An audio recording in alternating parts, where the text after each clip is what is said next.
భారతదేశ ముద్దుబిడ్డ భారతరత్న డాక్టర్ బాబాసాహెబ్ భీమ్రావ్ అంబేద్కర్ యొక్క 134వ జయంతి కార్యక్రమం శ్రీకాకుళంలో గల డాక్టర్ బిఆర్ అంబేద్కర్ భవనంలో జరిగింది.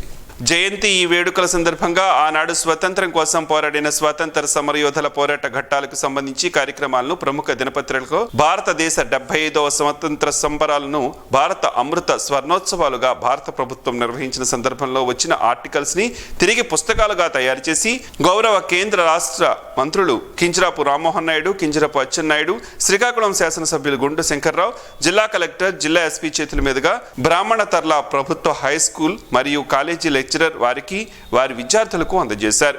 ఈ సందర్భంగా ఈ స్వతంత్ర సమరయోధుల త్యాగాలను, భారత రాజ్యాంగ నిర్మాత డాక్టర్ బిఆర్ అంబేద్కర్ రాసిన రాజ్యాంగంలోని విలువలను అందరూ విధిగా మలుచుకోవాలని పుస్తకాలను అందించిన పోకతోట సింహాచలం ప్రజలను కోరారు. పుస్తకాలను తయారు చేయడంలో అవకాశం కల్పించిన వారందరికీ సలహాలు, సహాయం చేసిన ఆంధ్రప్రదేశ్ రాష్ట్ర టీడీపీ ప్రధాన కార్యదర్శి ఎస్సీసీఎల్ విభాగం రమణ మాదికకు ఈ సందర్భంగా ధన్యవాదాలను తెలియజేశారు.